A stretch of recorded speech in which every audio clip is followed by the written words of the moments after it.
Hi అండి, అందరికీ నమస్కారం. మేము ఒక ఫంక్షన్కి వెళ్ళి వస్తున్నామండి. ఎలక్ట్రికల్ బస్ ఎక్కాము. చాలా బాగుంటుందండి ఈ బస్ మాత్రం. కార్లో కూర్చున్నట్టు ఉంటుంది. మీరు అందరు కూడా ఎక్కినట్టుర్రు, కానీ నా అనుభవం మీకు చెప్తున్నా.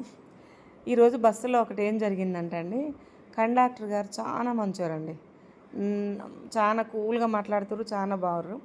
అయితే ఒక స్టేజీ మీద బస్సు, అది ఎక్స్ప్రెస్ కదండి, అయితే ఒక స్టేజీ మీదనే ఆగుతుంది. అయితే కొంచెం ఇస్తుంటే దిగాలండి. ఒక 6 మహిళలు రండి. 6 సార్ ఆపండి సార్, మీరు నడవలేం సార్, ప్లీజ్ సార్ అంటే, ఆగదమ్మా అన్నాడు. వాళ్ళని చూసి పాపం బస్సు ఆపిండండి. ఆపి దింపేసిండు.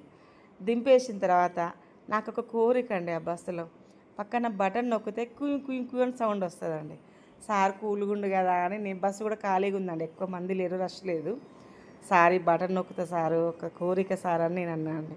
ఓ వద్దు వద్దమ్మా, అది సౌండ్ వస్తుంది, వద్దు వద్దు అన్నాడు. ప్లీజ్ సారు అని నేను అన్నా అండి. మా పక్కన మా చిన్నమ్మ ఉన్నదండి. వద్దు బిడ్డో, బస్సు ఒత్తకు బిడ్డో, బస్సు ఆగిపోద్ది, ఆరను మళ్ళీ బస్సు ఎక్కడన్నా ఆగిపోతే ఇబ్బంది అవుతుంది బిడ్డు, ఆ బస్సులో ఉన్నది ఒత్తకు ఒత్తకు ఒత్తకని నా మీద అరుస్తారండి. ఓయమ్మ, నాకైతే భలే థ్రిల్ అనిపించిందండి. ఓయ్, మీ అందరికి ఇట్లా ఉందా అండి? బాయ్.